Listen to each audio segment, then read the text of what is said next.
and it's my pleasure to welcome Mark Grether, the GM of Uber Advertising. You joined Uber a year and a half ago to start this advertising business. It seems like you guys have been announcing just a constant array of things over the last year and a half. Can you just talk about some of the things you've done since you've joined? Sure, happy to share a little bit what Uber Advertising is all about, right? So when I started, it was just about Uber Eats. And from an Uber Eats perspective, it's about enabling restaurants, the Burger Kings, the McDonald's of the world, but also the small pizza place around the corner to get more eyeballs within the Uber Eats app. And we then can show them ROAS, incremental ROAS. And that was kind of the starting point. And we have the business now in more than 30 markets. We have already 300,000 merchants on the platform. And that basically gave us confidence within Uber to do more. And so we have now expanded on the one hand into our grocery business, and we are now adding more and more CPG advertisers to the platform as they are now trying to sell their own products on the platform. And that's typically what we not really talk when I'm on stage, because everyone wants to talk about what you just saw in the movie, which is what we're doing on the mobility side of the business. And on the mobility side, we have the uniqueness that we know where you are, we know where you're going to, we know what you have eaten on the platform, and we leverage that information to really target users on the way to wherever they may go, right? And that's really, really powerful, and so many advertisers have started to lean into that. Right now, however, the Uber ride is typically 20 minutes, and a user uses the Uber app within 2 minutes of the 20 minutes, which means 18 minutes, which actually is untapped. And so the question is, what can we do? And that's where we then started to think about new ad services. In this case, we saw the tablet. And the tablet really gives us the opportunity to really show not only display ads, but also video ads for the entirety of the ride, which I think is super powerful, especially for brands who want to really create some nice stories here. And then all of you hopefully have seen in New York and in some other cities here in the US, we have now in-car, on-car car toppers, so screens on top of cars. And here the rationale is not only to drive traffic into retail stores, but it's also an idea of what can we actually do to make it more attractive for a driver to become part of our platform, as there's a revenue share back to the drivers, so that helps us to attract more drivers, which enables us to provide better services to our rider. Well, I'll have to provide a little pitch for you here, because over the weekend I was in Florida and taking an Uber, and not even thinking about this, I found myself looking at the app, and then there was a golf club there, and I'm like, oh, this is pretty good. And I'm clicking, I'm like, wait, Mark Foley got me here. So it seems to be working. Let's take a step back. So you joined Uber a year and a half ago, but you've been in this industry for a very long time, right? You were one of the founders of Xaxis at Group M. Then you were at Seismic, went with the acquisition over to Amazon. And then joined Uber. So, much of your career, and especially early on, was more on the demand side, right? Xaxis, Seismic. I think at Amazon you still were more demand focused. Now you're coming at it from a supply perspective, right? You guys have very unique suppliers using data. I guess to walk us through that decision, was it intentional to move to the supply side? How do you think about that? Yeah, I mean, we spoke a lot about kind of this, who in the future, right, is going to have the crown, right? And even Terry showed a shift from the demand side to the supply side, right? And one of the challenges when I was at Xaxis was that we never really owned first-party data. We never actually had relationships to the end consumers. And that obviously was a weakness of Xaxis. And now at Uber, I do finally have access to first-party data. I finally have access to eyeballs. And I think that is in a future world where it's all about protecting the consumer experience, protecting the consumer privacy, really, really mission critical to do that. At the same time, at Xaxis, I really enjoyed building a business within a business and rolling it at a global scale. And here we go. That's exactly what I'm doing at Uber. So in a way, it's a little bit kind of bringing the best worlds of my past together. The building a business within a business from Xaxis, using advertising technology to do that. And a lot, as I mentioned, on the Uber Eats side is sponsored listings, which is what Amazon is really good about. Yep, absolutely. So I want to talk a little bit about partnerships and how you guys think about that. You guys have announced some pretty interesting partnerships. Just recently you announced one with Criteo. I think they're the first outside demand coming in around the CPG side of things for Uber Eats. You've announced some partnerships with Rocked in the past on the post-checkout. You've had other partners. How do you guys think about approaching what you're going to own in-house and what you're going to partner with the ecosystem for? Yeah, so there are two dimensions to it. The first one is we have been in this industry now for 20 years almost, right? Which means that in many instances, we are not actually really innovating, pacing, forecasting, audience targeting. That's all out there, right? Mm-hmm. So why would I use resources to basically build commodity tech?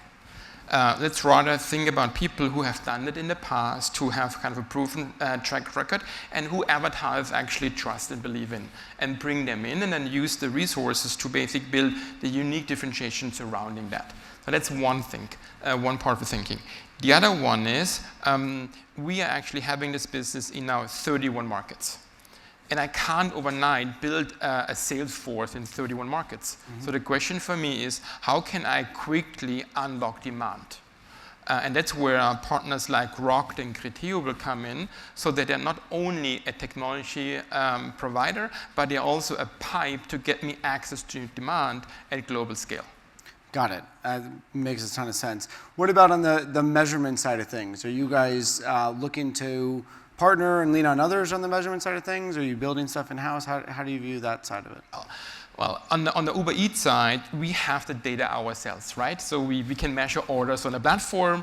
So there is less of a need to work with third parties. And not only do we have the data in-house, but also our advertisers, aka the merchants, they can see in their shops whether or not, right, more orders come through the Uber Eats platform. So it's not so much of a challenge from a measurement perspective on the Uber Eats side.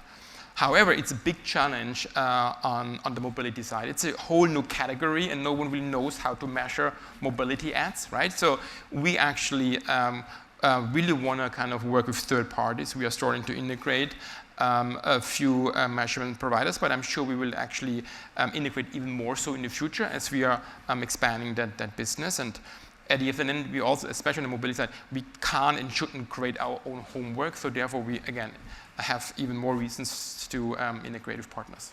Makes sense. On the measurement piece, you know, there's measurement, and even on Uber Eats, obviously you guys have the closed loop. You can see the results, but it's still sometimes hard to prove the incrementality of that, right? Were people going to be doing this?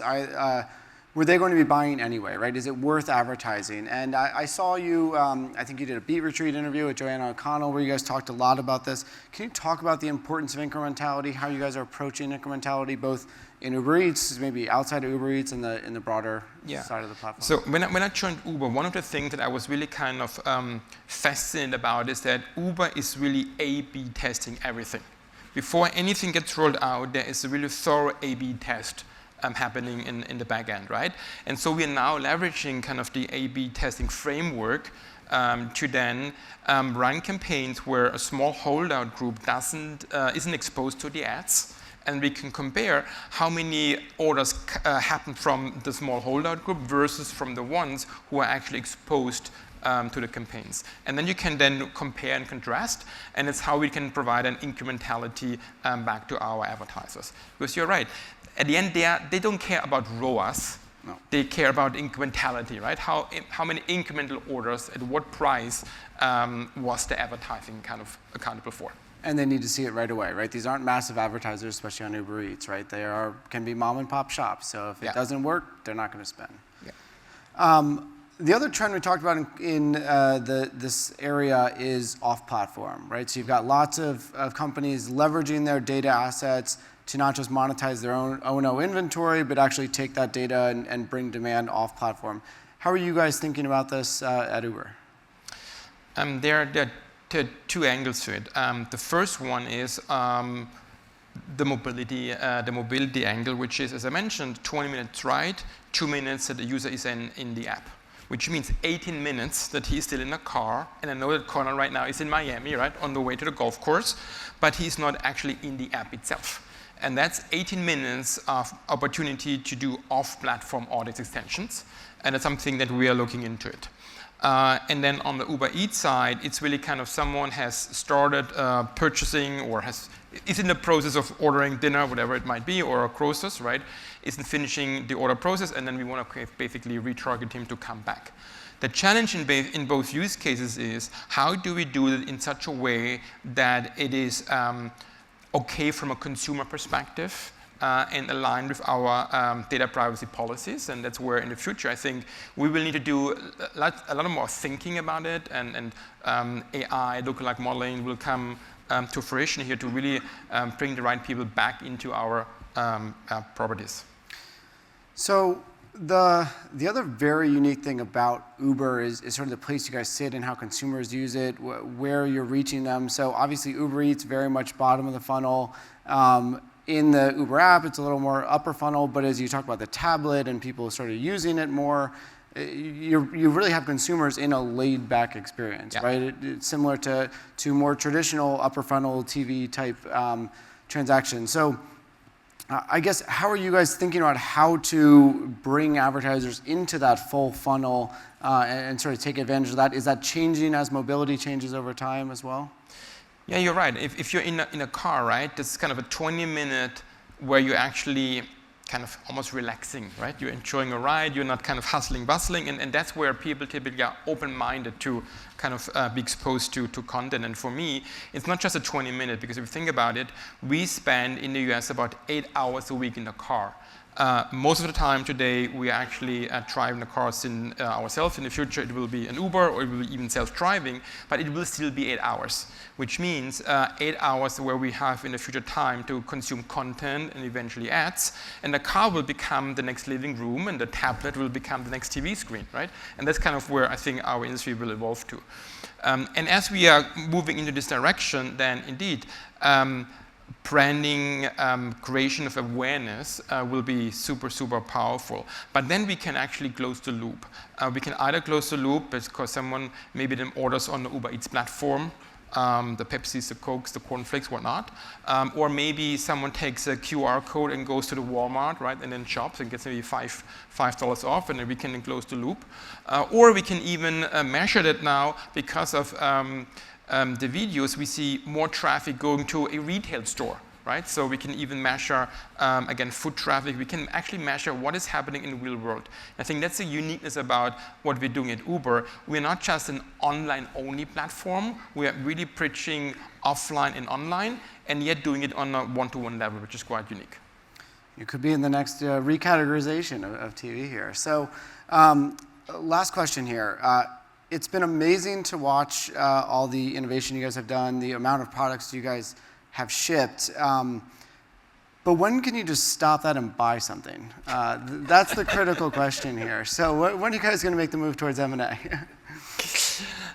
That's a super, super fascinating question. And it's a little bit kind of a Silicon Valley challenge. What I mean by that is in the Silicon Valley, you can build everything. And you can build everything better than anyone else. And why that might have been true in the past, it might not always be true, right? So it's also a kind of a cultural question. How can we convince people with this kind of mindset that sometimes it's actually smarter to buy something as opposed to just build everything in-house? And how can we then convince them that by buying something, you can actually accelerate the path to growth, and you can then better use the resources to build surrounding that kind of thing that you bought to then really expedite the differentiation. But again, it will take some time to kind of build that muscle and get there. Well, please do it. We are, Mark, you heard it here first, is the one driving Uber to start thinking about how to use M&A more effectively to accelerate the future. Thank you so much. Much better. Appreciate it. Thank you.